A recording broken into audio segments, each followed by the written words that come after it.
Bueno, les cuento un poco. Hoy vamos a ver una cosita más de DBS que no es nada fundamental, sino una simple aplicación. Quiero decir, no tiene que ver con teoría. eh, es simplemente para que conste en actas una aplicación más del tema de DBS. Y después vamos a empezar con la primera parte de formas cuadráticas. No, al final, la cuestión esta de los dibujos y de cómo se transforma la circunferencia unitaria, lo dio Patricia en la práctica, así que no voy a agregar sobre eso nada, porque tampoco me dejaron ningún mensaje ustedes como que necesitaran algo más. Si no, cualquier cosa lo ponen en el foro. Ahora, después de la clase, vamos a abrir en el aula virtual, digamos, la sección para esta parte de formas cuadráticas. Bueno, entonces empecemos. Acá simplemente hice el recordatorio de que recuerden que en la práctica 5 y en la práctica 6 nosotros estamos trabajando específicamente en RN o en CN con el Producto Interno Canónico que corresponde en cada uno de ellos, ¿no? Entonces, una cosita más que quería que viéramos es lo siguiente. Suponete que vos tenés una transformación lineal que va de CN en CM, en general va a ser de RN en RM, pero bueno, no importa, hagámoslo en general. Y entonces para esa transformación lineal, obviamente, vos podés encontrar la matriz A, que es la representación en las respectivas bases canónicas de CN y de CM, ¿no es cierto? Si T va de CN en CM, la matriz A que representa esta transformación lineal va a ser una matriz de M por N. ¿Está bien?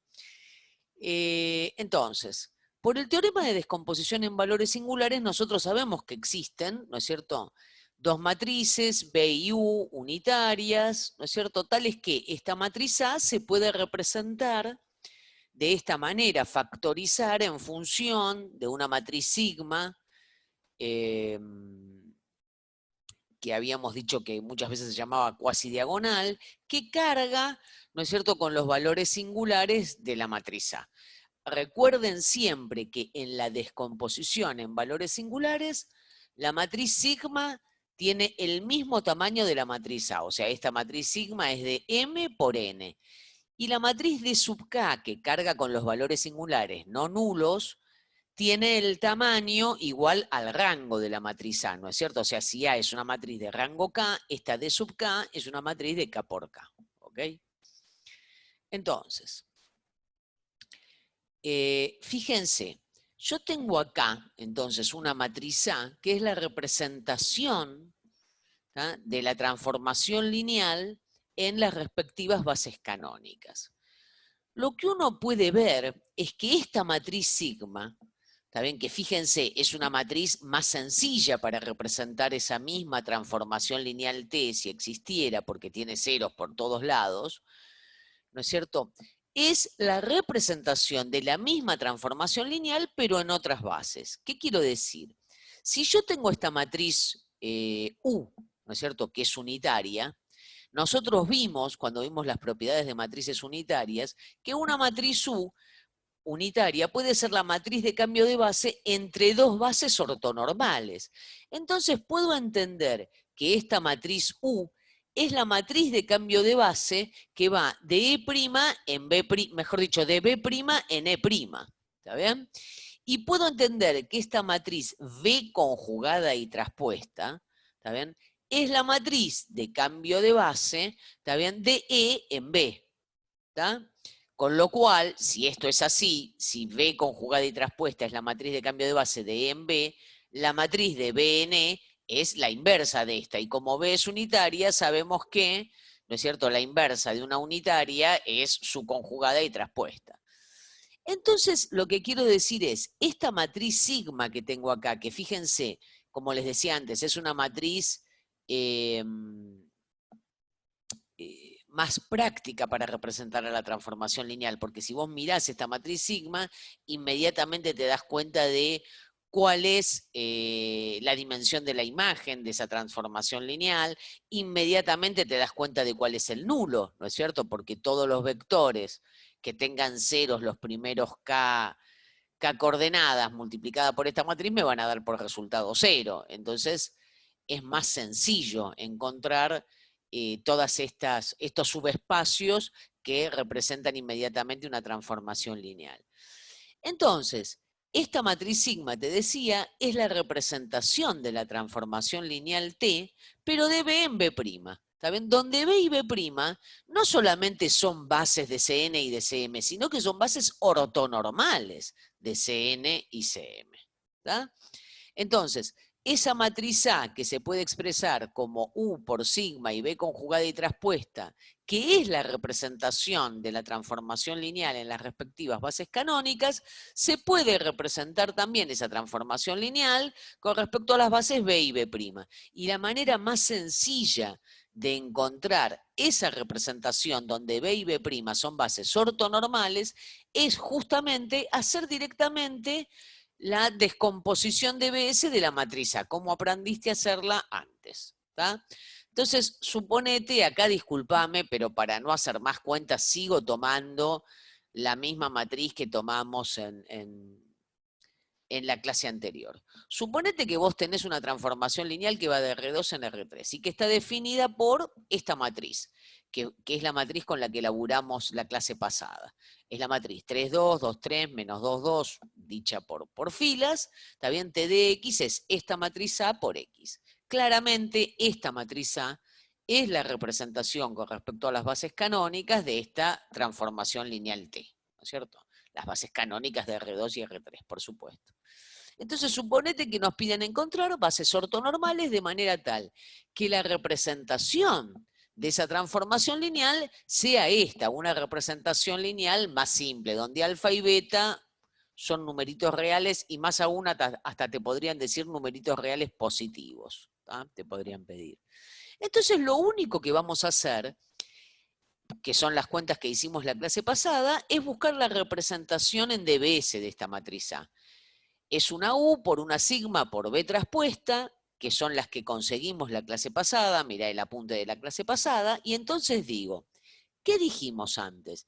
Dijimos que esta matriz que está a la izquierda sería una matriz de cambio de base de la base B' en E'. ¿Está bien? Acordate, ¿no es cierto?, que si vos estás buscando la matriz de cambio de base con respecto a una base canónica, o sea, donde la base de llegada es la base canónica, los vectores de la base en cuestión, de la base B', no son otros que las columnas de esa matriz, ¿no es cierto? Porque la representación con respecto a la base canónica de cualquier vector, ¿no es cierto?, es el mismo vector cuando estoy en R3, ¿verdad? O en R2 o en Rn en general. Entonces, esa base B' de la que estamos hablando y que estamos buscando es la base B' que está formada por las columnas de esta matriz ortogonal de R a la 3×3. Esta que está a la derecha vendría a ser la matriz de cambio de base, ¿no es cierto? Pero, digamos, al revés, no la matriz de cambio de base de E en B. ¿Está bien? Por lo tanto, la matriz de cambio de base de B en E no es otra que la inversa de esta. Como estoy en R a la 2×2 y esto es una matriz ortogonal, la inversa de esta matriz es la traspuesta. Entonces quiere decir que la matriz B, ¿está bien?, ortonormal que estoy buscando es la matriz que está formada por las columnas de esta matriz, que es la matriz de cambio de base de B en E. ¿tá? Y entonces de esa manera encontrás las respectivas bases ortonormales en las que la representación matricial de esa transformación lineal de B en B' tiene esta pinta, donde fíjate, vos mirás esta matriz y estás segura, ¿está bien?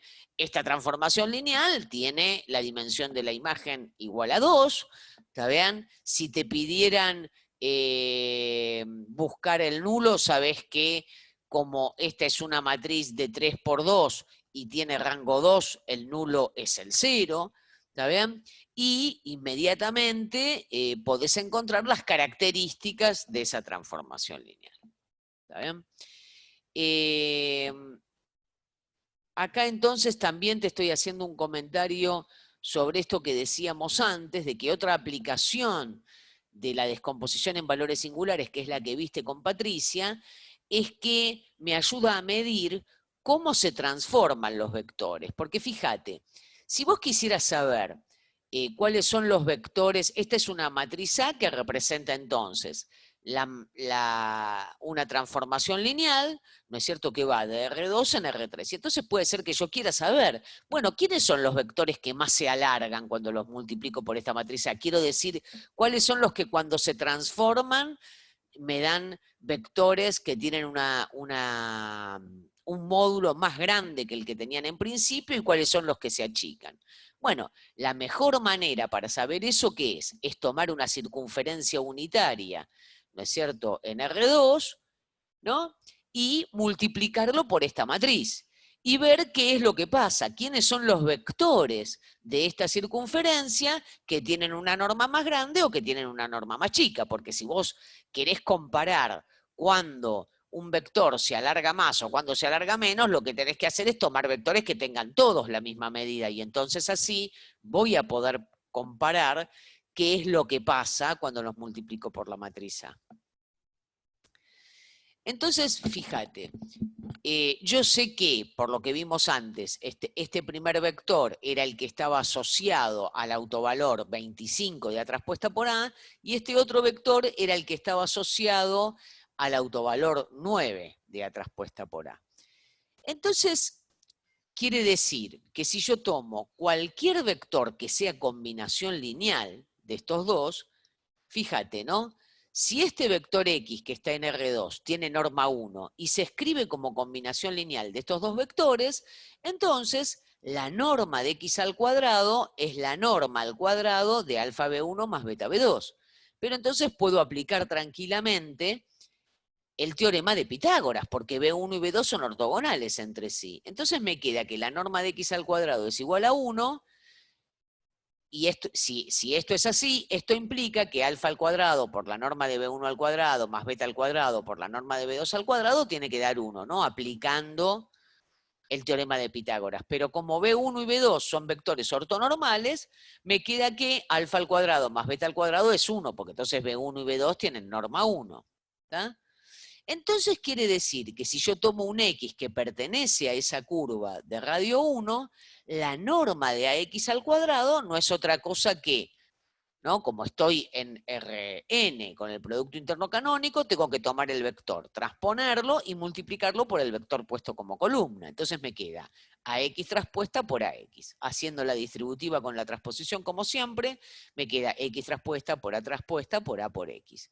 Y entonces me queda esta cuentita de acá, ¿no es cierto?, que es la que hicimos antes, en definitiva. Me queda alfa por B1 traspuesta más beta por B2 traspuesta, multiplicada por A traspuesta por alfa B1 más beta B2. Bueno, si vos te molestás en hacer la distributiva acá, fíjate, cuando vos hagas alfa B1 traspuesta por A traspuesta por alfa B1, bueno, A traspuesta por A por B1 te va a dar el respectivo autovalor de B1 por el mismo B1. Pero cuando hagas alfa B1 traspuesta por A traspuesta por A por el beta B2, bueno, cuando hagas A traspuesta por A por B2 te va a dar un múltiplo de B2. Y como B1 y B2 son ortogonales entre sí, ese término se va a cancelar. Entonces, cuando vos haces toda esta distributiva, que te pido que la sigas con un papelito cuando vuelvas a ver esto, lo único que te va a quedar de todo esto es cuando se multiplica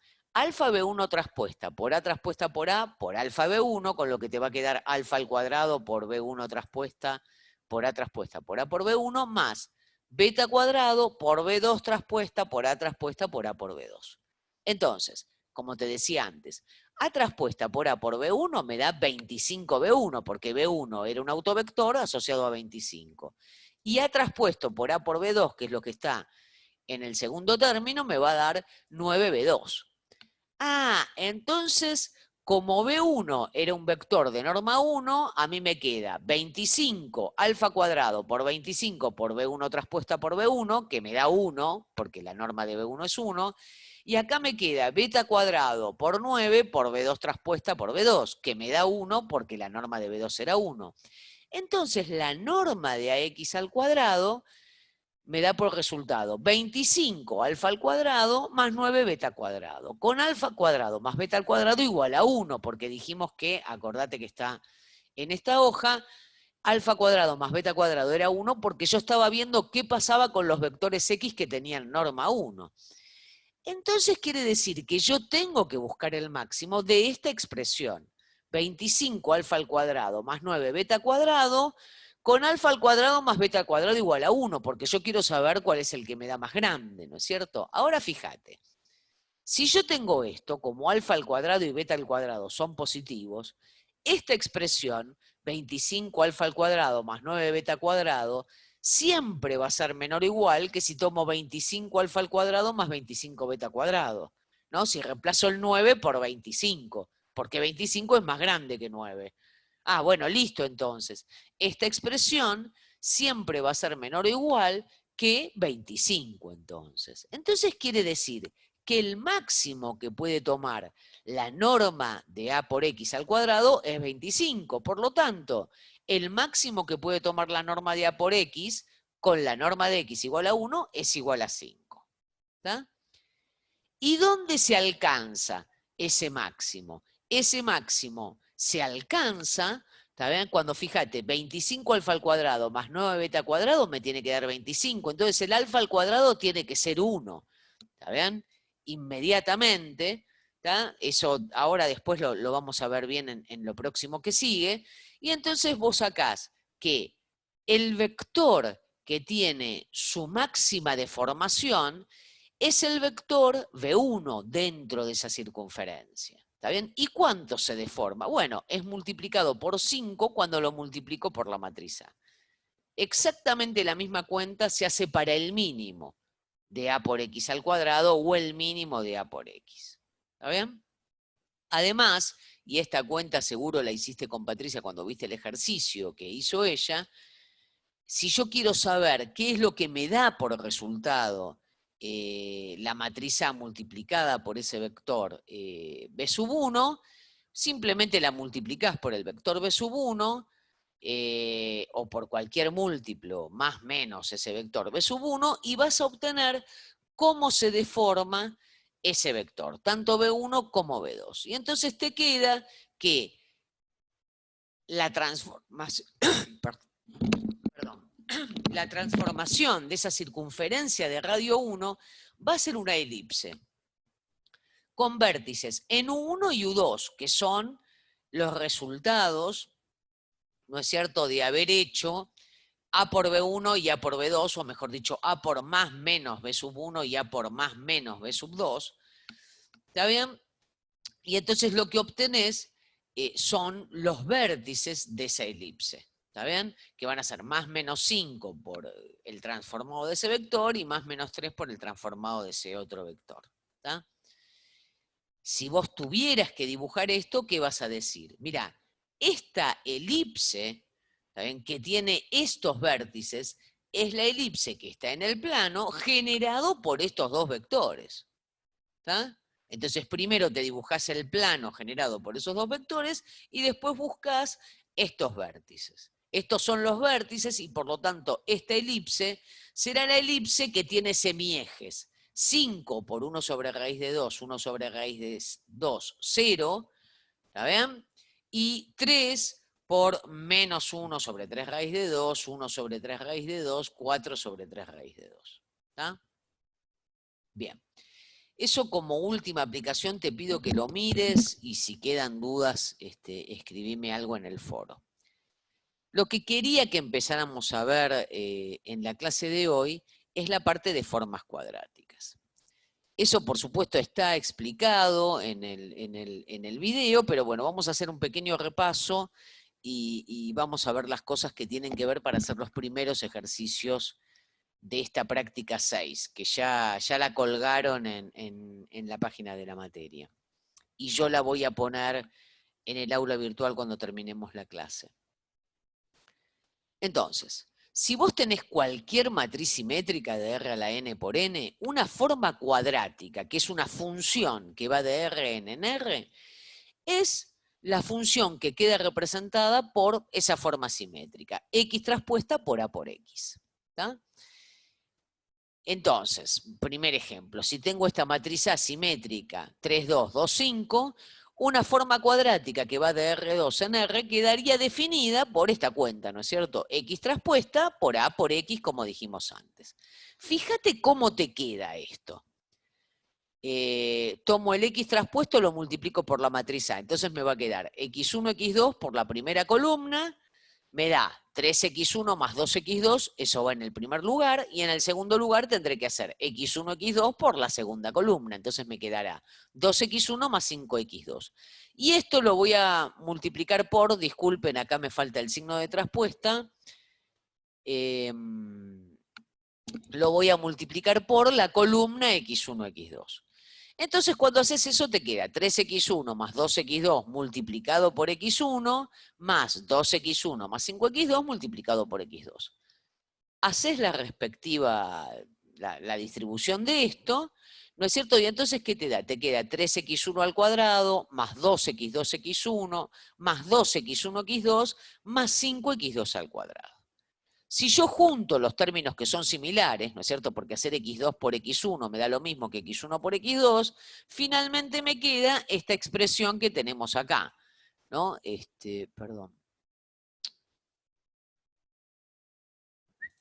Esta expresión que tenemos acá, ¿no es cierto? 3x1 al cuadrado más 4x1, x2 más 5x2 al cuadrado. Fíjate que la matriz A que definía a esto que hemos dado en llamar forma cuadrática tenía como coeficiente 1, 1 el 3, que es el que queda multiplicando x1 al cuadrado. Como coeficiente 2, 2, 5, que es el que queda multiplicando x2 al cuadrado. ¿Y qué pasa, digamos, con los lugares cruzados? 1, 2 y 2, 1. Son los que vienen a multiplicar acá a estos productos cruzados. Entonces, como son similares, finalmente, cuando buscas la forma explícita de esta forma cuadrática, sumás esos dos términos y te queda un 4. ¿Por qué te estoy diciendo esto? Porque si vos ves la forma cuadrática, que es lo que estoy haciendo en el siguiente ejemplo, inmediatamente podés reconstruir quién es la matriz A que define a esta forma cuadrática, ¿no? Porque fíjate, tomo acá, me dan una Q de X que es 3x1 al cuadrado menos 2x2 cuadrado más 5x3 cuadrado más 5x1x2 menos 4x2x3. Entonces yo miro fijo esta forma cuadrática y digo, mira, estos numeritos, 3, menos 2 y 5, son los que están en la diagonal, los que están en los lugares 1, 1, 2, 2 y 3, 3 de la matriz simétrica que define esta forma cuadrática. ¿Ok? Entonces lo pongo 3, 5, 5. Acá, fíjate, tengo un producto que es 6x1, x2, lo que se llama un producto cruzado, ¿no es cierto? Donde estoy multiplicando una variable con la otra. Ah, bueno, pero ¿esto de qué viene? Viene del lugar 1, 2 y 2, 1 de la matriz simétrica, porque acordate que estoy buscando una matriz simétrica que define a esta forma cuadrática. Entonces este numerito 6 lo divido por 2 y lo pongo en el lugar 1, 2 y el lugar 2, 1. Y este numerito menos 4, que es el que multiplica a la variable x2 y a la variable x3, tiene que ver con el lugar 2, 3 y el lugar 3, 2. Pero como la matriz es simétrica, entonces ¿qué hago? Lo divido por 2 y pongo bueno, acá, perdón, me equivoqué en el signo, ¿eh? Esto lo tengo que arreglar, discúlpenme. Esta va a ser la matriz que tiene menos 2 y menos 2, en el lugar 2, 3 y en el lugar 3, 2. Lo voy a arreglar antes de subirlo. Y entonces, esta matriz Q de X yo la puedo representar como esta matriz simétrica multiplicada a izquierda y a la derecha por el vector x1, x2, x3. Quiero decir entonces, si vos tenés la matriz simétrica que define a la forma cuadrática, inmediatamente haces la cuenta y encontrás cuál es la forma explícita. Y si tenés la forma explícita de esta forma cuadrática, bueno, inmediatamente podés reconstruir cuál es la matriz simétrica que define a esa forma cuadrática. Segunda cuestión, porque si vos hiciste análisis 2, esto con este tipo de funciones, vos estuviste laburando, ¿tá? Cuando veías cónicas y cuádricas en R2 y R3, cuando hiciste análisis 2, ¿no es cierto? Veías justamente funciones que tenían esta pinta. Y para esas funciones muchas veces tenías que calcular la curva de nivel o la superficie de nivel si estabas en R3. Entonces acá simplemente volvemos a definir qué es una curva de nivel, ¿está bien? Es el conjunto, digamos, del dominio de esta forma cuadrática que va a parar, que me da por resultado un numerito K, donde K es cualquier número real. Entonces tendré, para averiguar esta curva de nivel, una ecuación del tipo X traspuesta por A por X igual a K cuando A es una matriz de 2 por 2. Si A llega a ser una matriz de 3 por 3, vos sabés que a eso se le llama superficie de nivel, porque entonces el dominio de esta función es R3, y su codominio obviamente es R, porque al hacer X traspuesta por A por X, lo que obtengo es un número real, y entonces se llama superficie de nivel a todo el conjunto de elementos de R3 que cuando les aplico esta función me da por resultado un cierto numerito K. Otra vez, K cualquier número real. ¿Tá? Ahora bien, es mucho más sencillo calcular estas curvas de nivel y estas superficies de nivel, ¿no es cierto?, cuando yo no tengo productos cruzados en esta forma cuadrática, porque si no es un lío, ¿está bien?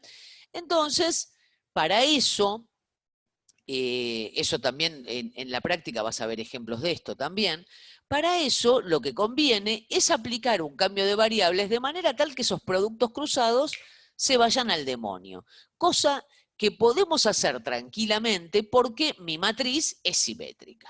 ¿Tá? Y esta es una de las primeras aplicaciones de esto, o sea, esta es una de las primeras cosas que pasan con las matrices simétricas que a vos te hacen quererla, ¿no es cierto? Porque te das cuenta que las matrices simétricas cumplen con un concepto de belleza que nos ayuda a explotarlas a full, ¿viste? Por ejemplo, primer concepto de belleza importante de las matrices simétricas, siempre son diagonalizables. Hasta la práctica 4 estábamos sufriendo como locos, locas, loques, porque a veces las matrices eran diagonalizables y a veces no. Si la matriz es simétrica o si la matriz es hermítica, vos ya sabés que es diagonalizable. Y no solamente eso, sino que del hecho de que puede ser diagonalizable por una matriz ortogonal, sale esta aplicación que también me hace querer todavía más a las matrices simétricas porque me resuelve un problema geométrico con el que antes quizás me rompía el bocho cuando estaba en análisis 2 tratando de ver cómo se dibujaban esas curvas de nivel o esas superficies de nivel. Entonces, como es una matriz diagonalizable ortogonalmente, vos siempre podés encontrar una P ortogonal de manera tal que esa A se escriba como P por D por P traspuesta, ¿no es cierto? Acordate que como P es ortogonal, su inversa es P traspuesta. Por eso podíamos, digamos, factorizar a la matriz A de esta manera. De paso, te insisto con algo. Acordate que vos construís esta matriz P, porque esta matriz P tiene como columnas una bond de Rn. ¿Está bien? Si A es simétrica, vos sabés que siempre podés encontrar una bond de Rn formada por autovectores de A. ¿Está bien? Porque esta no es la única manera en la que se puede diagonalizar una matriz A, aunque sea simétrica. Hay infinitas maneras de diagonalizar una matriz, eso ya lo vimos en la práctica 4. Pero cuando la matriz es simétrica, puedo diagonalizarla de esta manera hermosa. P por D por P traspuesta, con D la matriz que carga con los autovalores y P una matriz ortogonal. ¿Está? Entonces, fíjate, si yo hago esto, esta Q de X, que es la forma cuadrática, la puedo escribir como X traspuesta por A por X. Acá pongo X traspuesta por P por D por P traspuesta por X, que es la descomposición de A que pusimos antes, es lo único que cambié. Y ahora acá, ¿no es cierto? Puedo, digamos, asociar las cosas, ¿no? Voy a asociar a derecha el P traspuesta por X, a izquierda el X traspuesta por P. Entonces, fíjate, si este vector es P traspuesta por X y yo lo transpongo, Cuando lo transpongo, lo que obtengo es el paréntesis que tengo del lado izquierdo de la matriz D. ¿Está? Entonces digo, voy a hacer un cambio de variables. Y igual a P traspuesta por X. Perdón, esto lo voy a sacar. Voy a hacer un cambio de variables del tipo I igual a P traspuesta por X. Este que está acá. Entonces, si vos haces eso, ¿qué haces? Donde dice P traspuesta por X, pones I. Y donde dice P traspuesta por X, vuelto a transponer, pones I traspuesta. Entonces quiere decir que, fíjate, con este cambio de variables, esta forma cuadrática en estas nuevas variables va a quedar expresada de una forma mucho más sencilla, porque entonces voy a decir, X traspuesta por A por X es lo mismo que Y traspuesta por D por I, cuando Y es igual a P traspuesta por X, obviamente. Entonces digo, si X es un vector de Rn, será X1, X2, Xn, el I obviamente es otro vector de Rn, I1, I2 y N. Entonces me queda expresado como I traspuesta por D por I, que es I1, I2 y N puesta como fila, multiplicada por esa matriz D diagonal, por I1, I2 y N puesto como columna. Cuando vos desarrollás esto, te queda algo bellísimo, que es el coeficiente lambda 1 que multiplica a I sub 1 al cuadrado, el coeficiente lambda 2 que multiplica a I sub 2 al cuadrado, y así siguiendo. O sea, te queda una forma cuadrática, digamos, una función donde los productos cruzados no aparecen, porque acá no aparece la variable I1 multiplicada por la variable I2. O sea que con este cambio de variables, ese lugar geométrico, esa forma geométrica, queda expresada de una función mucho más sencilla.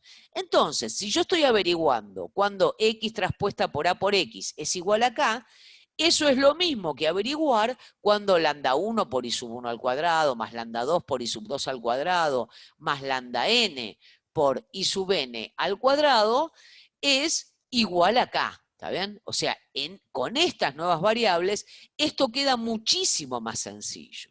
¿Está? Siempre y cuando haga el cambio de variables P traspuesta por X, ¿no? Ah, bárbaro, entonces. Entonces quiere decir que averiguar quiénes son los X donde se cumple X traspuesta por X igual a K, equivale a buscar quiénes son los Y's donde se cumple que esta igualdad, donde el término de la izquierda no tiene productos cruzados, sea igual a K. Entonces quiere decir que esto es más sencillo, porque yo averiguo quiénes son, qué forma, qué pinta tienen los Y's que cumplen esto, y después simplemente vuelvo con mi cambio de variables y va a ser más sencillo encontrar quiénes son los X que cumplen con esta igualdad. Entonces, la ventaja de hacer este cambio de variables es que se eliminan los productos cruzados y se mantiene la norma de los vectores además, porque si Y es igual a P traspuesta por X, ¿te acordás que eso lo vimos cuando vimos, o cuando viste el video, o no me acuerdo si lo dije yo también, vimos que las matrices ortogonales conservan el producto interno, por lo tanto conservan la norma. ¿Está bien? Y eso es muy importante porque quiere decir que este cambio de variables no deforma los vectores. Cuando yo multiplico algo por este cambio de variables, la norma se mantiene. ¿Está bien? Entonces, cuando a vos te pidan encontrar una curva de nivel o una superficie de nivel, o sea, los X que cumplen, que X traspuesta por A por X, perdón, esto lo voy a sacar. Los X que cumplen que X traspuesta por A por X es igual a K, vos haces el cambio de variables. Primero encontrás los Y's que cumplen esto, y entonces vas a tener una idea de cuál es la forma de esa curva de nivel o de esa superficie de nivel. Y después volvés, ¿está bien?, con estas matrices ortogonales a las viejas variables. ¿Está? Acordate, volvé a leer las cosas que vimos, que nosotros dijimos, estas matrices P, en R2 y en R3, son las matrices que representan a las reflexiones y a las rotaciones. Si el determinante de P es 1, la matriz representa una rotación, si el determinante de P es menos 1, representa una reflexión. Por lo tanto, si vos tenés dibujado en las nuevas variables una elipse, vas a saber cómo se dibuja en las viejas variables, porque si la P, ¿no es cierto?, es una rotación, basta con que vos lo rotes, y si es una reflexión, basta con lo mismo. En la práctica, discúlpame que hoy no me detenga en esto, en la práctica vas a ver un ejemplo van a ver ejemplos de esto. ¿Vean? Si hay alguna duda, otra vez, insisto, ponelo en el foro y en la próxima clase lo podemos ver. La otra cosa que te quería decir era que vos viste que las matrices simétricas y hermíticas pueden ser definidas positivas, definidas negativas, semidefinidas positivas, semidefinidas negativas. Y eso obviamente se traslada a las formas cuadráticas que definen esas matrices simétricas o hermíticas. ¿Está bien? Recordá que cuando la matriz es hermítica y definida positiva, es la matriz de un producto interno, ¿está bien? En R2, R3, en C2, C3, Cn, ¿está bien? Y lo mismo si estoy hablando en R2, Rn. La otra cosa que quería dejar planteada es la siguiente. El tema, yo te diría, el tema top, el tema hiper top de esta aplicación de matrices simétricas y hermíticas es el tema de optimización. O sea, hallar el máximo y el mínimo de una forma cuadrática del tipo X traspuesta por A por X cuando estoy en Rn, ¿está bien? Con una restricción en la norma de X. ¿Está bien? ¿Qué quiero decir? En general, la restricción estándar es norma de X igual a 1. ¿Está bien? Con lo visto de matrices simétricas, vamos a tener una forma general para resolver este tipo de problemas. Fíjate, hallar. Esto se lee así, ¿no? Te lo puse acá con las dos formas en las que lo podés encontrar. Hallar el máximo, quiere decir esto, de Q de X con la norma de X al cuadrado igual a A al cuadrado, y hallar el mínimo de Q de X sujeto a la restricción X al cuadrado igual a A al cuadrado. Esto mismo también se puede escribir de la siguiente manera. Hallar el máximo del siguiente conjunto. Fíjate lo que dice acá. ¿El máximo de quién? De Q de X, coma, con X que cumple que la norma de X al cuadrado es igual a A al cuadrado. ¿Está bien? Entonces, decir esto, hallar el máximo de este conjunto, es lo mismo que expresar esto que pusimos acá. Hallar el máximo de esta función con esta restricción. Entonces, si A es igual a 1, o sea, si la norma de X al cuadrado es 1, cuando hallás el máximo y el mínimo con la restricción de norma unitaria, se dice que es el problema estándar de optimización de las formas cuadráticas. Entonces, digo, jóvenes de mi patria, empecemos encarando el tema, digamos, el problema más sencillo, porque así es la vida, ¿está bien? Porque fíjate, digo, así es la vida en el sentido de las cosas que uno hace cuando quiere resolver un problema en general. Vuelvo un poquito acá. Suponete que tomo, digamos, esto que me habían dado, esta cuadrática de la que habíamos hablado en R3, ¿no? Me dicen, sea Q de X igual a esto, 3x1 cuadrado menos 2x2 cuadrado más 5x3 al cuadrado más 6x1 x2 menos 4x2 x3. Hallale el máximo cuando la norma de X es 1 o 2 o 3, pero busquemos el problema más sencillo, que la norma de X sea 1. Y te dicen, cuando norma de X es igual a 1, hallá el máximo o el mínimo de esto. Bueno. Vos sabés por lo que viste en análisis 2 que el máximo y el mínimo de esta forma cuadrática existen, porque esto, y si no hubieras visto análisis 2 también te lo podés creer tranquilamente, porque vos sabés de análisis 1 que toda función continua tiene un máximo y un mínimo en un intervalo cerrado. Bueno, eso se traslada al plano y al espacio. Toda función continua, ¿está bien?, tiene su máximo y su mínimo en un cerrado acotado. ¿Está bien? En un compacto, se dice, ¿no? Así lo viste en análisis 2, supongo. Entonces digo, fíjate, encontrar el máximo y el mínimo de esto va a ser complicado para mí, porque tengo estos productos cruzados que qué sé yo cómo hago para analizarlos. Ahora, si no tuviera los productos cruzados, sería más sencillo. Entonces digo, bueno, a ver, vamos a ver algún ejemplito. Veamos cómo se hace para encontrar el máximo y el mínimo de una función cuadrática cuando no hay productos cruzados. Cuando esa forma cuadrática se puede representar por una matriz diagonal, que es la matriz simétrica más simple que yo puedo encontrar, ¿verdad? Bueno, entonces digo, a ver, dada q de x, que sea 7x1 al cuadrado menos 3x2 al cuadrado más 5x3 al cuadrado, nos piden encontrar el máximo y el mínimo de esta función con la restricción, acá otra vez me equivoqué al escribir y otra vez te prometo que lo voy a cambiar antes de subirlo, porque cuando me pasan estas cosas sufro mucho, quiero que lo sepas. ¿Está bien? Bueno. Error de escritura. Bien.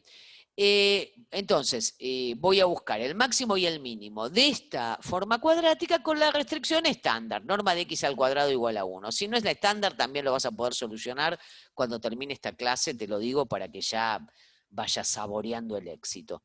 Me piden entonces encontrar el máximo, el mínimo y los puntos donde se alcanza ese máximo y ese mínimo, que es lo que suele pasar cuando vos buscas el máximo o el mínimo de una función, ¿no es cierto? Entonces, si yo busco el máximo y el mínimo de esta función, fíjate, esta función no tiene productos cruzados. Entonces yo digo, a ver, de estos coeficientes que multiplican al producto cruzado que está acá, ¿no? Perdón, a esta función que no tiene productos cruzados, al contrario, a estas variables al cuadrado. Si miro los coeficientes que multiplican a estas variables al cuadrado, ¿cuál es el coeficiente más grande? Bueno, claramente el 7.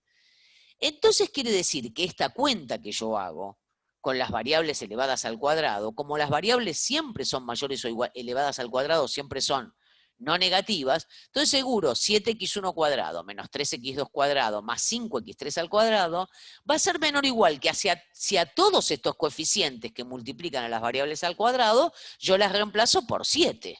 Obviamente, esto va a ser menor o igual que 7x1 cuadrado más 7x2 cuadrado más 7x3 al cuadrado. Bueno, obviamente el 7 lo puedo sacar de factor común, ¿no? Entonces me queda que 7x1 al cuadrado menos 3x2 al cuadrado más 5x3 al cuadrado, que es la función q de x con la que estamos laburando, siempre es menor o igual que 7 por x1 cuadrado más x2 cuadrado más x3 cuadrado. Bueno, pero esto que está acá, x1 cuadrado más x2 cuadrado más x3 cuadrado es la norma de x al cuadrado, ¿no es cierto? Porque acordate que acá siempre estamos laburando con el producto interno canónico, ¿está bien? Así que no hay ningún problema, laburamos como cuando eras joven y solo conocías un solo producto escalar en R3. Entonces digo, un único producto interno en R3, mejor dicho. Entonces, si la norma de x al cuadrado es igual a 1, lo que yo acabo de descubrir es que esta q de x siempre es menor o igual que 7. O sea, 7 es una cota superior de todos los valores que puede tomar mi q de x cuando la norma de x es 1.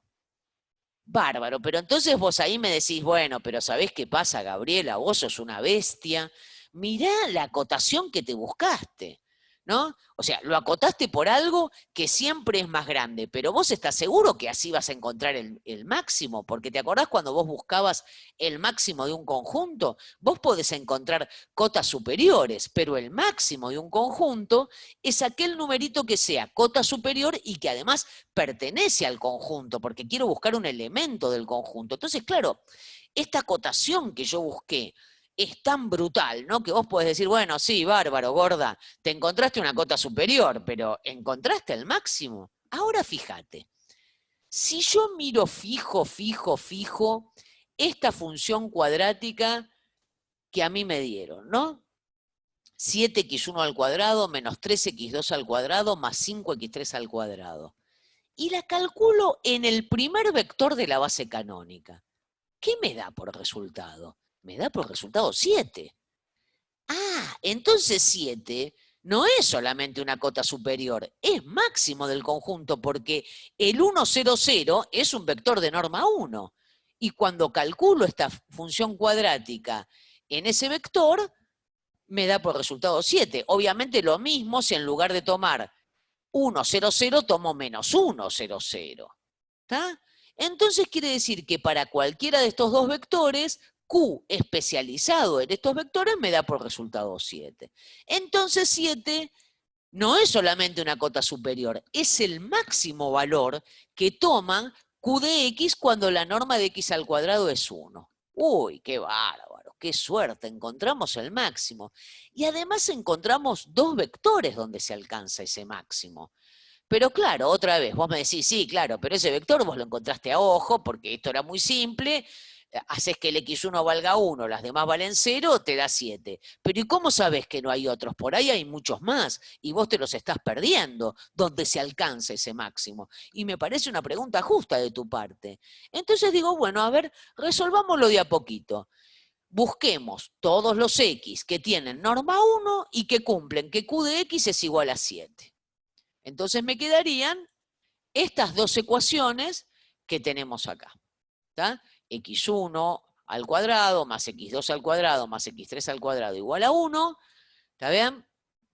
Y, perdón, quiero anotar algo que...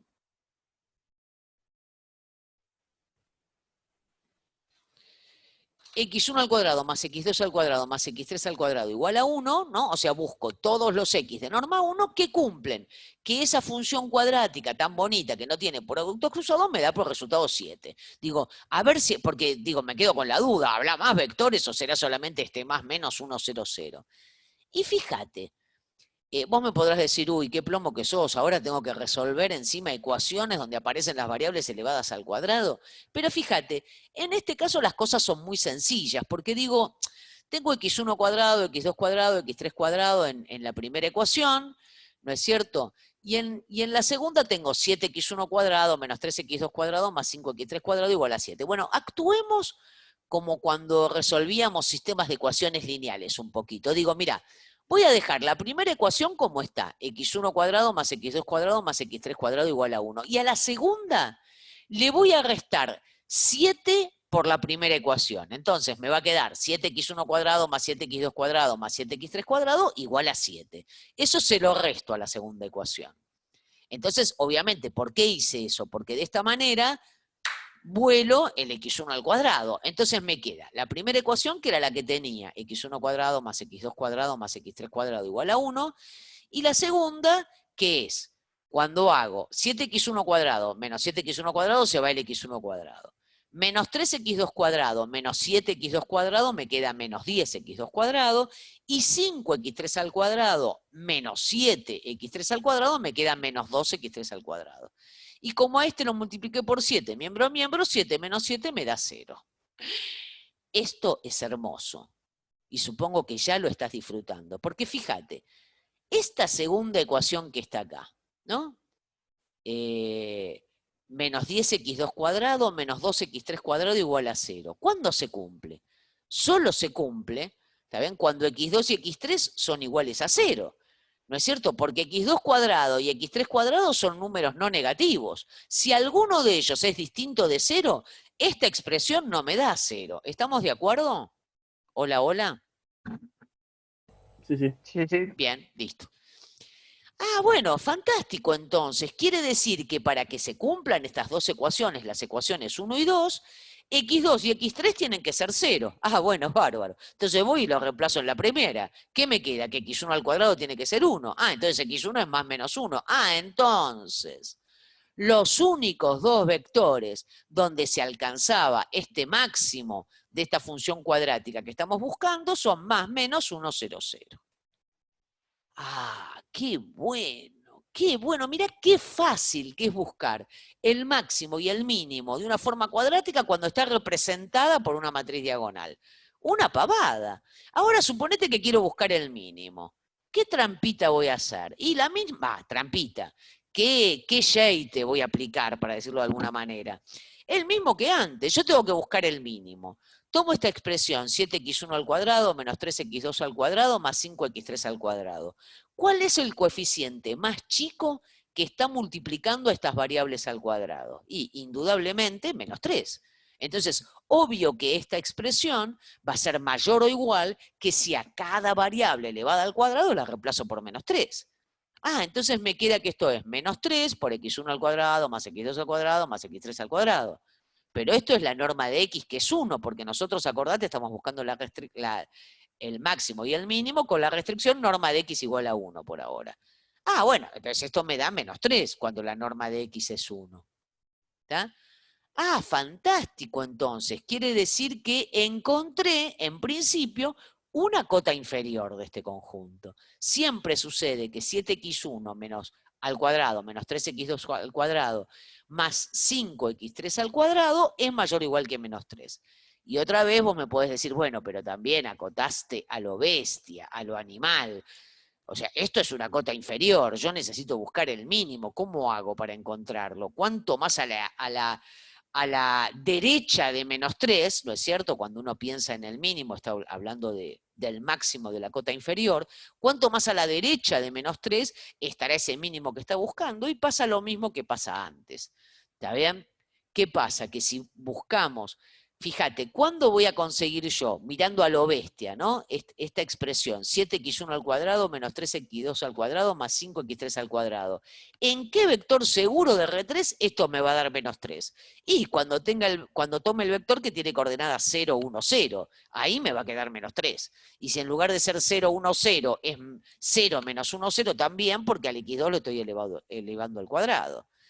Ah, bárbaro entonces. Entonces quiere decir que en este punto X, ¿está bien? O en estos dos puntos X, más menos. Bueno, acá repetí el más menos, perdón. Esto también lo voy a arreglar antes de subirlo. ¿Está? Porque repetí el más menos acá y el más menos afuera. Bueno, entonces, en esos dos vectores, 0 más menos 1, 0, se alcanza el menos 3. Entonces quiere decir que menos 3 no es solamente una cota inferior, es el mínimo valor que puede tomar esta función. Y otra vez entonces te puede quedar la duda, uy, bueno, está bien, pero por ahí hay más vectores donde se alcanza el valor menos 3. Y si volvés a hacer las cuentas, ya no te las voy a explicar con tanto detalle, me parece que no vale la pena, vas a encontrar que estos son los únicos dos vectores. Entonces, vas a poner las dos ecuaciones sin temor, x1 al cuadrado más x2 al cuadrado más x3 al cuadrado igual a 1, y te fijas cuándo pasa que la cuadrática, 7x1 al cuadrado menos 3x2 cuadrado más 5x3 al cuadrado te da menos 3. Multiplicas la primera ecuación por menos 3, se la restás a la otra, y te vuelven a quedar estas dos ecuaciones, ¿está bien? X1 al cuadrado más x2 al cuadrado más x3 al cuadrado igual a 1, y la otra, porque al multiplicar por menos 3 el x2 al cuadrado se va, te queda 10x1 cuadrado más 8x3 al cuadrado igual a 0. Eso seguí la cuenta, está bien hecha, bueno. ¿Qué pasa? Que la última ecuación solo se cumple cuando x1 y x3 sean 0, ¿no es cierto? Porque si vos tenés una suma de números no positivos igualadas a, de números no negativos igualadas a 0, la única opción para que se cumpla la igualdad es que cada término sea 0, y eso solo se cumple cuando x1 y x3 son los dos nulos. Por lo tanto, otra vez encontramos que los únicos puntos, ¿no es cierto?, de la esfera donde se alcanza ese mínimo son más o menos el 0, 1, 0. ¿Está? Entonces,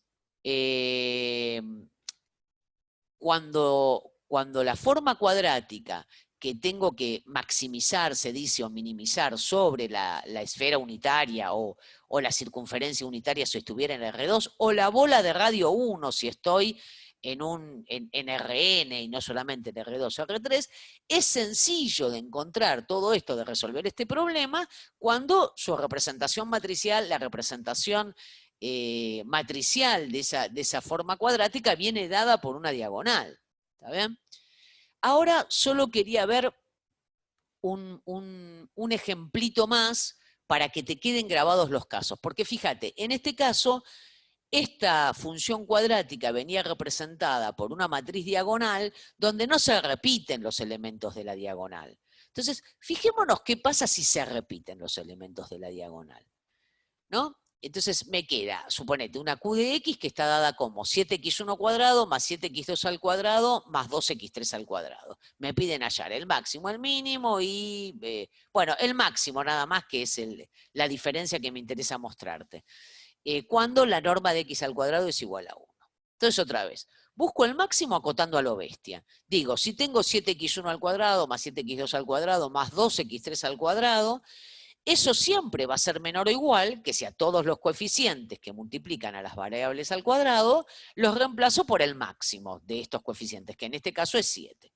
Entonces me queda que esto es menor o igual que 7 por x1 cuadrado más x2 cuadrado más x3 al cuadrado, que es igual a 7. Listo.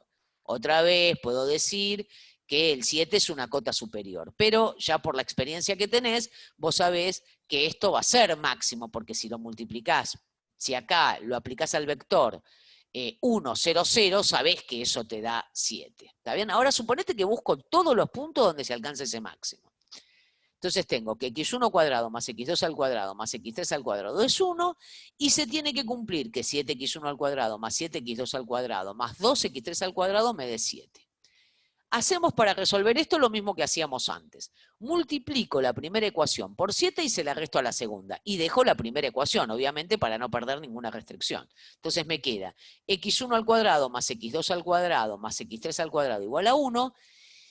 Y perdón que suba la hoja, pero bueno, me quedó en otra distinta, ¿no? Si vos acá esta la multiplicás por 7 y se la restás a la segunda, el x1 al cuadrado se va, el x2 al cuadrado se va y te queda 2x3 cuadrado menos 7x3 al cuadrado menos 5x3 al cuadrado igual a 0. Obviamente, la segunda ecuación se cumple cuando el x3 es 0.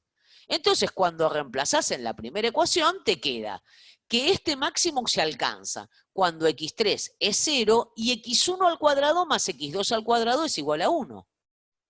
Ah, bueno, estos ya no son 2 puntos solamente. ¿Está bien? Estos son infinitos puntos. Son los puntos que están dentro de esa esfera, ¿está bien?, en la circunferencia definida por esa ecuación.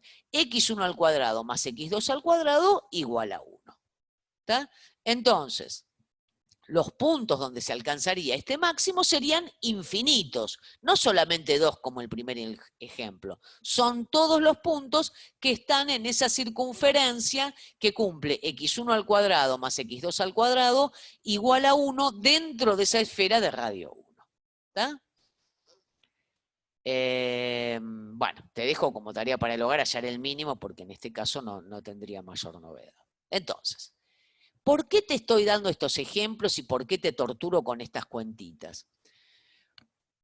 Porque, fíjate, si las cosas son fáciles, cuando estoy con una forma cuadrática, cuya representación es una matriz diagonal, o sea, cuando esa forma cuadrática viene dada por una matriz diagonal, cuando yo hago x traspuesta por d por x, como yo estoy laburando con matrices simétricas, toda matriz simétrica puede diagonalizarse ortogonalmente en función de la matriz que carga con sus autovalores. Por lo tanto, a una matriz A cualquiera, si es simétrica, la puedo representar como P por D por P traspuesta. Entonces, esta forma cuadrática que viene dada por cualquier matriz simétrica A, siempre la puedo representar como de esta forma, ¿no es cierto? Que es la forma, perdón, en la que la representamos, ¿no es cierto?, cuando queríamos sacar los productos cruzados. ¿Te acordás? Hacíamos un cambio de variables conveniente y los productos cruzados se me iban. Entonces, si hago el mismo cambio de variables de antes, si digo que Y es P traspuesta por X, ¿no es cierto?, que son, digamos, que es justamente la multiplicación que tengo a la derecha de la matriz diagonal, entonces digo que Y es P traspuesta por X, y entonces X traspuesta por P será Y traspuesta. Ah, entonces X traspuesta por P, por D, por P traspuesta por X, la puedo representar como Y traspuesta por D por Y. Entonces, como esta P, fíjate, y acá es donde vas a seguir disfrutando la belleza de trabajar con una matriz simétrica, como esta P es una matriz ortogonal, esta P que usé para este cambio de variables es una matriz ortogonal, la norma se mantiene. Entonces, si yo estoy buscando el máximo o mínimo valor de X traspuesta por A por X, sujeto a norma de X igual 1, puedo buscar en las nuevas variables el máximo de Y traspuesta por D por Y sujeto a norma de Y igual a 1, porque como Y es P traspuesta por X y las matrices ortogonales no cambian la norma, entonces no cambia la restricción con la que yo estoy laburando. Y entonces, con este cambio de variables, haciendo este cambio de variables, se demuestra el teorema de Rayleigh, que es lo que vos, es una de las cosas que te tenés que llevar hoy marcado a fuego en tu cerebro. ¿Está bien? Con el teorema de Rayleigh se soluciona todo. Este es el cambio de variables que se hace en el teorema de Rayleigh para demostrar en general esto que nosotros vimos para casos particulares antes. ¿Qué quiero decir?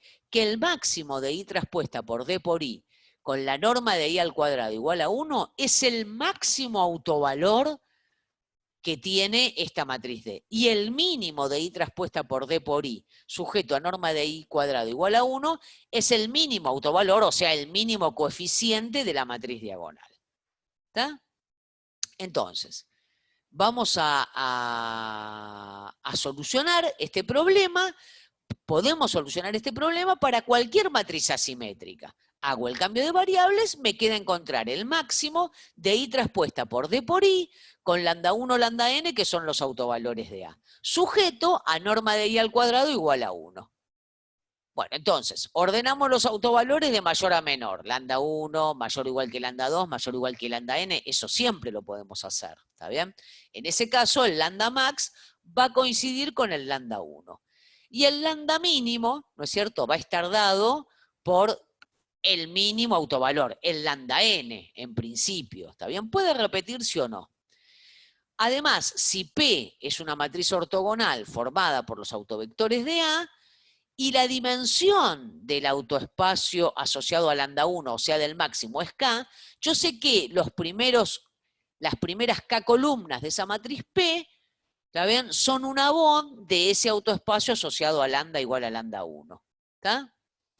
Te lo hago en general para, digamos, para el caso del máximo. El caso del mínimo se repite, ¿está bien? Entonces digo, yo quiero buscar el máximo de I traspuesta por D por I, que es esta expresión, ¿no es cierto? Lambda 1 por I sub 1 al cuadrado, más lambda 2 por I sub 2 al cuadrado, más lambda n por I sub 1 al cuadrado, y esto siempre va a ser menor o igual que si a todos estos coeficientes yo lo reemplazo como el más grande. ¿Te das cuenta que estoy haciendo exactamente lo que hicimos con esos dos ejemplos miserables? Ni más ni menos, ¿ok? Entonces, saco el lambda 1 de factor común, me queda lambda 1 por el I1 al cuadrado, más así hasta el I sub n al cuadrado, me queda lambda 1 por la norma de I al cuadrado, y si la restricción es que la norma de I al cuadrado sea 1, lo reemplazo por 1. Si la restricción de que la norma de I al cuadrado fuera otro, o sea, me dicen que la norma de I al cuadrado sea 4, lo reemplazo por 4. Pero bueno, estamos resolviendo la norma estándar. Entonces me queda, perdón, el problema estándar, con norma de I igual a 1. Entonces me queda que I traspuesta por D por I siempre es menor o igual que el autovalor máximo, lambda max. Ah, listo, bárbaro. El máximo ya lo encontré. ¿Estás de acuerdo conmigo? Porque es la misma cuentita que hicimos antes. Perdóname, me fui del lugar. Entonces digo, ahora vamos a hacer lo mismo que antes. Ya sé que este es el máximo por lo que hacíamos antes. Si yo reemplazo esta expresión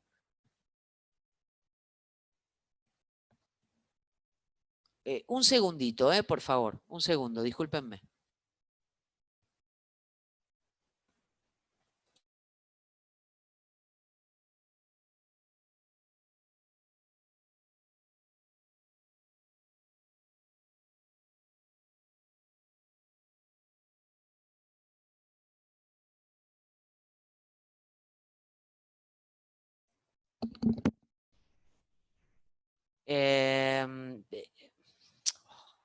Bueno, discúlpenme por la interrupción, por favor.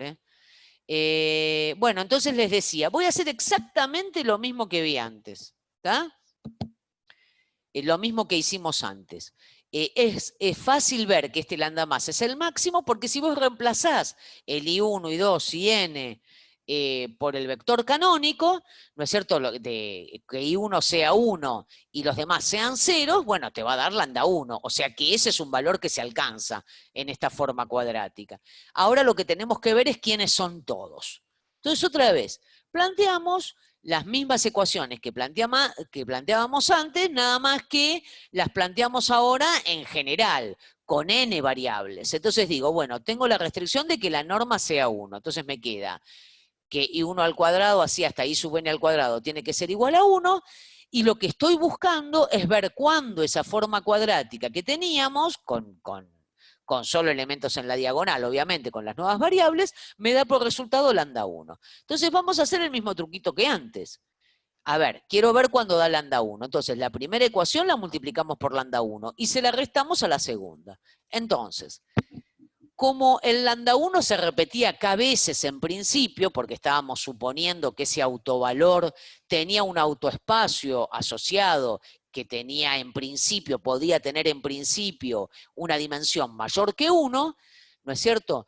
Todo lo que multiplica a i sub 1 al cuadrado hasta i sub k al cuadrado, cuando los multiplique en la primera ecuación y se lo reste a la segunda, se va, porque me queda lambda 1 y sub 1 al cuadrado menos lambda 1 y sub 1 al cuadrado, así hasta el lambda k.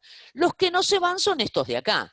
Me quedan lambda k más 1 menos lambda 1 por el i sub k más 1 al cuadrado y así hasta el último. Pero ¿qué pasa? Yo ordené las cosas de mayor a menor. Entonces, este lambda k más 1 menos lambda 1 me da un número estrictamente negativo. Y lo mismo con los demás. Por lo tanto, para que una suma, ¿está bien?, de números no positivos, ¿está bien?, me dé igual a 0, también tiene que pasar que todos los términos sean nulos.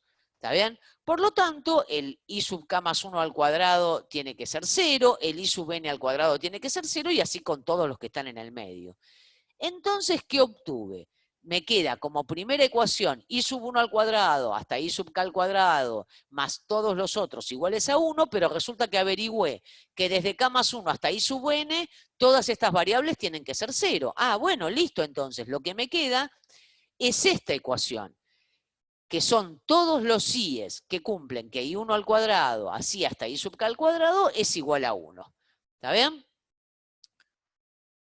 Entonces tengo otra vez infinitos valores donde se alcanza ese máximo. ¿Está bien? Que es lo que me pasaba en ese segundo ejemplo que te mostré, nada más que, bueno, estábamos laburando con dos variables. ¿Está bien? Yo te lo pongo en general, ¿está bien? Para que lo tengas, digamos, porque hay algo más que quiero mostrarte.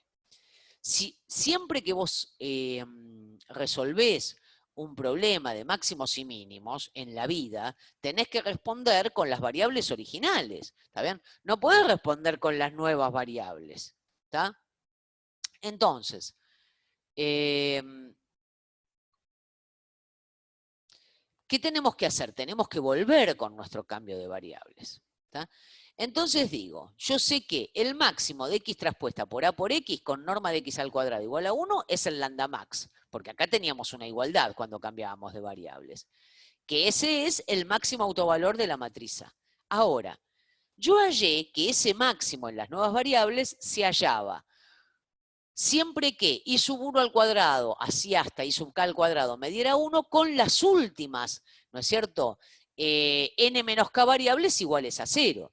Entonces, cuando yo vuelvo, si i es igual a p traspuesta por x es igual a p por i, ¿no es cierto? Porque te acordás que si la p era ortogonal, la inversa de p era p traspuesta y viceversa. Así que si yo quiero despejar el x, acá, en esta igualdad, multiplico, digamos, por la p miembro a miembro. Entonces me queda que los puntos donde se alcanza el máximo son los que se escriben de la forma p por i. Bueno, bárbaro.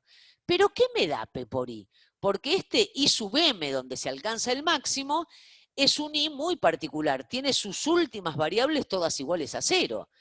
Ah, entonces cuando yo hago esto, P por I sub M, ¿qué me queda? Me queda P, que es la matriz que tiene a los autovectores que forman la BON de Rn, que son autovectores de A, multiplicado por un vector columna que es I sub 1 hasta I sub k, con todas las demás variables iguales a 0. Ah, bueno, pero entonces me queda, si yo multiplico cualquier matriz por un vector columna, ¿te acordás que eso me daba una combinación lineal de las columnas de la matriz? Pero como las últimas columnas, estas n menos k, están multiplicadas por 0, me queda que ese máximo se encuentra en cualquier vector que es combinación lineal de las primeras k columnas, pero que cumpla que su norma es 1, porque estas primeras k columnas tienen norma 1. ¿Está bien? Entonces encontramos todos los puntos X donde se alcanza ese máximo. Esto es básicamente, digamos, la demostración del teorema de Rayleigh. ¿Qué encontré yo? encontré que el máximo de X traspuesta por A por X se alcanza en el máximo autovalor de A. ¿Está bien? ¿Dónde? En aquellos vectores, ¿está bien?, que están en el autoespacio asociado, ¿está bien?, a ese autovalor. ¿Está? Entonces, fíjate, si yo lo pongo en general, ¿no es cierto?, me quedaría X traspuesta por A por X, es igual a Y traspuesta por D por I con mi cambio de variables, es menor o igual que lambda 1 por la norma de A al cuadrado, que es igual a lambda 1 por la norma de X al cuadrado. ¿Está bien? Entonces, si el X es distinto de 0, a vos te queda que X traspuesta por A por X sobre la norma de X al cuadrado es igual a lambda max. Ese es el máximo valor que se alcanza, y se alcanza cuando el X esté en el respectivo autoespacio asociado. Lo mismo con el lambda min, o sea, voy a decir que X traspuesta por A por X sobre la norma de X al cuadrado, cuando X no sea el nulo, obviamente, es mínimo. El valor mínimo que alcanza es el lambda min. ¿Y dónde lo alcanza? En el autoespacio asociado. ¿Tá? Entonces, acá te lo pongo en general para que lo guardes para el resto de tu vida. Lo que demostramos fue esto. X traspuesta por A por X es siempre menor o igual que lambda más por la norma de X al cuadrado. Y mayor o igual que el lambda min por la norma de X al cuadrado. Esta es la desigualdad de Rayleigh que vos tenés que guardar para el resto de tu vida, porque todo lo que tenga que ver con máximo y mínimo de una forma cuadrática tiene que ver con este teorema. ¿Está? Entonces, si la restricción que vos tenés es que la norma de X sea igual a 1, el máximo de la forma cuadrática con restricción norma de X igual a 1 será lambda max por 1. Si la restricción que tenés es que la norma de X al cuadrado tiene que ser, no sé, por decir algo, 98, el máximo será lambda max por 98. ¿Y dónde se alcanza? En aquellos puntos X que están en el autoespacio asociado. ¿Está? Entonces, fíjate, acá lo puse también. El máximo de X traspuesta por A por X con la restricción norma de X al cuadrado igual a A al cuadrado es el lambda max por A al cuadrado. Y ese X max que yo estoy buscando, o sea, los puntos donde se alcanza, son los puntos que pertenecen al autoespacio asociado, ¿está bien? Intersección que cumplan con la restricción, obviamente, porque estoy buscando el máximo y el mínimo de una forma cuadrática con una restricción dada sobre la norma. ¿Está? Entonces, esto es lo más importante que vos tenés que guardar de esta clase. Con el teorema de Rayleigh se solucionan todos los problemas de máximos y mínimos con restricción en la norma. ¿Está? Hola, ¿quieren que hable de este ejemplo o paro acá y el ejemplo lo ven después? Si puede seguir, siga, profe. Dale, yo sigo, dale. No, bueno. Bueno, se pueden dormir también, si total yo no los veo, ¿no es cierto? Yo sigo. Da. Entonces, suponete que tomo esta matriz A. Es una matriz simétrica y voy a laburar con la forma cuadrática asociada a esta matriz A, que se escribe como X traspuesta por A por X. Me piden hallar el máximo, el mínimo, con la restricción norma de X igual a 1, que es la estándar. Bien. Entonces, por el teorema de Rayleigh, y esto quiero que te lo grabes, vos no tenés que volver a demostrar el teorema de Rayleigh cada vez que soluciones este problema, porque yo te lo acabo de demostrar. Me soportaste todo este tiempo justamente para resolver las cosas rápidamente. Por el teorema de Rayleigh, nosotros ya sabemos que se cumple esta igualdad, que el lambda mínimo por la norma de X al cuadrado es menor o igual que X traspuesta por A por X y menor o igual que el lambda más por la norma de X al cuadrado. Y no sabemos solamente eso, sino que por el teorema de Rayleigh también sabemos que la igualdad se alcanza en los respectivos autoespacios asociados. ¿Está bien? Por eso este teorema es genial. ¿Está? Entonces, lo primero que voy a hacer es buscar los autovalores de la matriz A. Ningún problema, eso vos ya lo tenés clarísimo. Si lo hago por la tercera fila, desarrollo el polinomio característico de la matriz A, me queda lambda menos 6 por lambda menos 5 al cuadrado menos 1. Entonces, esto se hace 0 cuando lambda sea 6 o lambda menos 5 al cuadrado me dé igual a 1.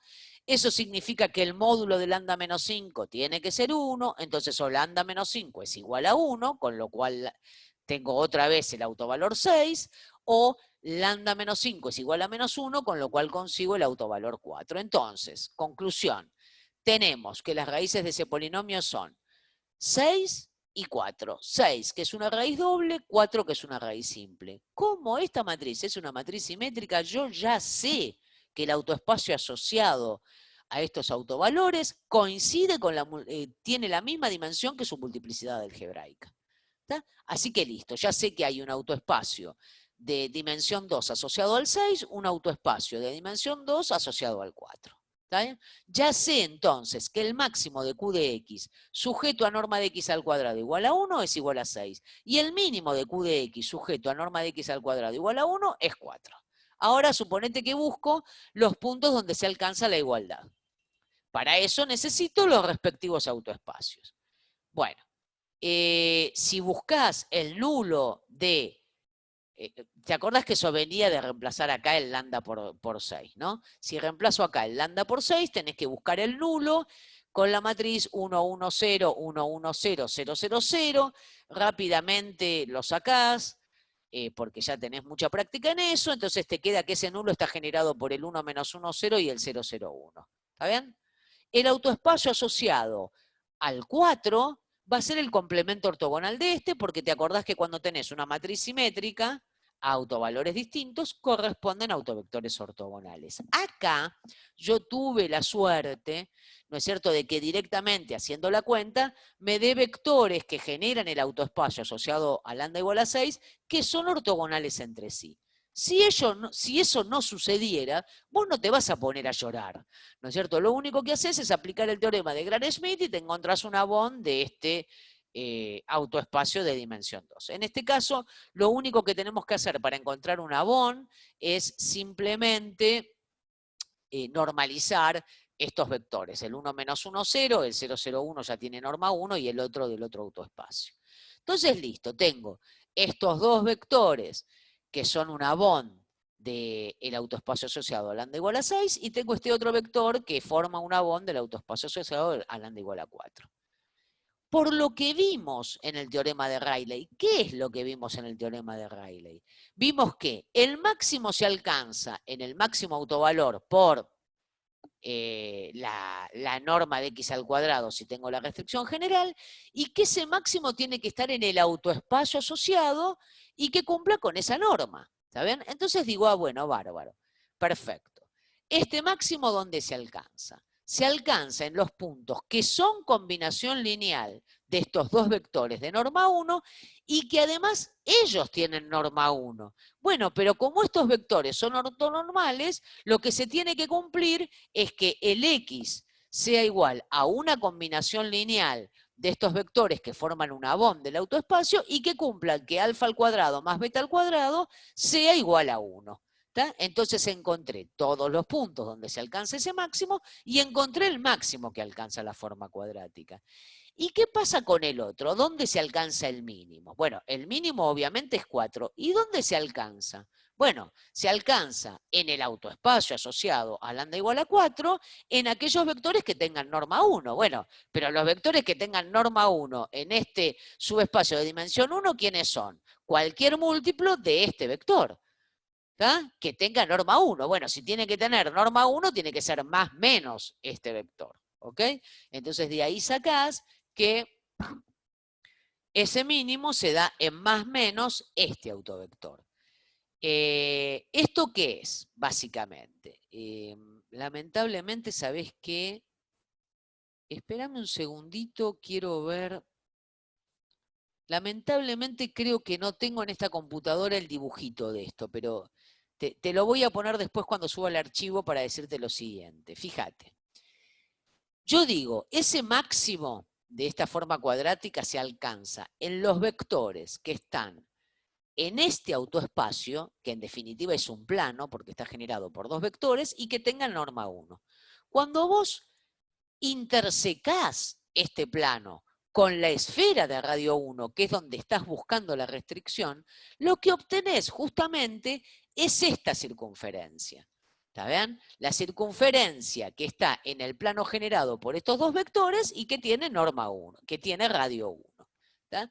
Y lo mismo te pasa con este otro lugar donde se alcanza el mínimo. ¿Qué quiero decir?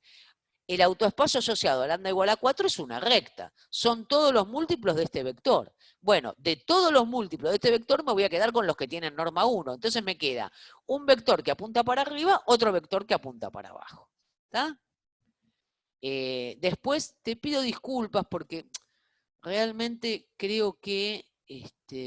a ver, espérame un poquito a ver si tengo este dibujo.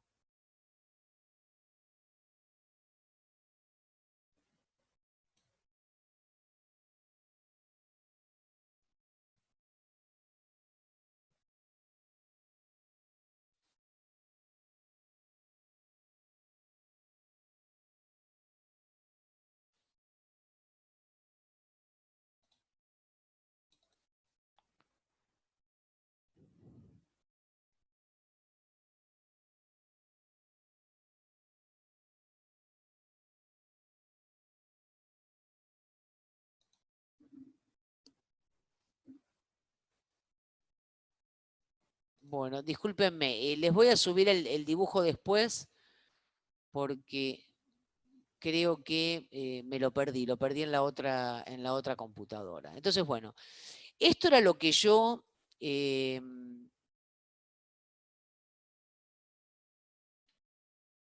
voy a dejar de compartir.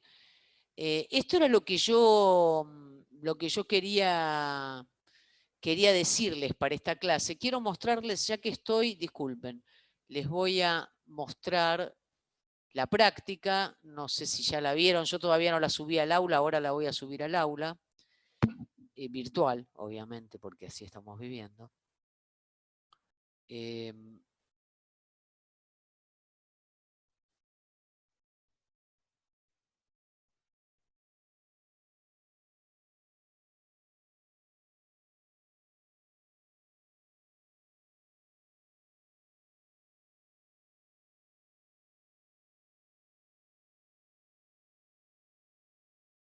Bueno, de la práctica, discúlpenme lo que estoy tardando. De la práctica, entonces, les quería mostrar la práctica que les decía que ahora la voy a colgar. Ahí la estoy compartiendo. ¿La ven, no?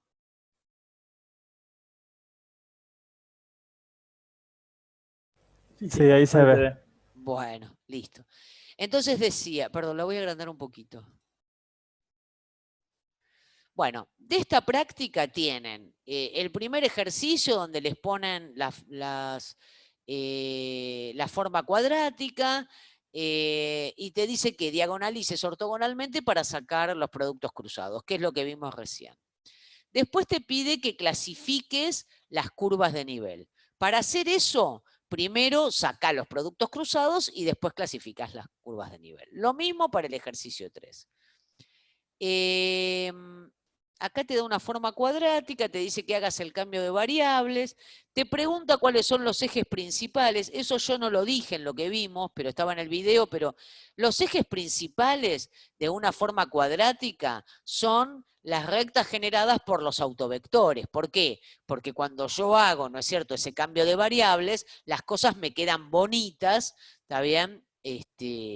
Cuando me refiero a esos ejes, cuando hago el cambio de variables indicado. ¿Tá? Y acá, en el ejercicio 7, te pide que juegues un poquito con el máximo y mínimo. ¿Está bien? El ejercicio 8, si querés hacerlo, si no, no, lo preguntás en la práctica. ¿Está bien? Pero bueno, básicamente con lo que nosotros vimos, vos podés encarar estos 8 ejercicios. ¿Está bien? Igual en la práctica, digamos, van a ver algo de esto también. ¿Ok? ¿Alguna preguntita?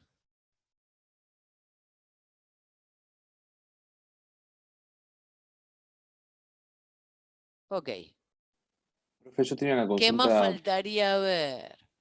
Mira, nos falta terminar con esta práctica donde vamos a ver, si vos querés, básicamente algún retorcimiento más de esto de encontrar máximo y mínimo y de las formas cuadráticas. Por ejemplo, de encontrar el máximo y mínimo de la norma cuando la restricción de ese problema de optimización es una forma cuadrática, pero no mucho más. Esto es lo principal, Josué. Y alguien me quería preguntar algo más, creo. Sí, profe, cuando teníamos que calcular la matriz de proyección respecto a las bases canónicas sobre Sí. cualquier subespacio, lo que teníamos que usar era la fórmula de la proyección, ¿no? Teniendo una base ortogonal de ese subespacio. Y Sí, si podíamos es usar el... ortonormal menor, mejor, ¿sabés? Porque te acordás que si era ortonormal, vos te fabricabas una Q que tuviera como columnas una base ortonormal del subespacio en el que querés, si estamos en Rn, ¿no? De eso estamos hablando, de la matriz de proyección en Rn. Sí, Bien, te buscas una Q que tenga como columnas una bond del subespacio sobre el que vos querés proyectar y haces Q por Q traspuesta. ¿Está bien? Y eso te da la matriz cuadrada que representa, ¿está bien?, a esa proyección ortogonal con respecto a las bases canónicas. Y eso viene, obviamente, de aplicar la fórmula de proyección. Hacelo como a vos te resulte más cómodo, como te convenza más, digamos. listo, buenísimo, no, porque eso me parece más corto que hacer toda la fórmula de proyección, ¿no? Claro, sí, es más corto. Cuando estamos en RN con el Producto Interno Canónico, tenemos que aprovecharlo. Tenemos que aprovecharlo. ¿Está? Bueno, nos vemos la semana próxima, gente. O no nos vemos, nos escuchamos. ¿Algo más? Bien.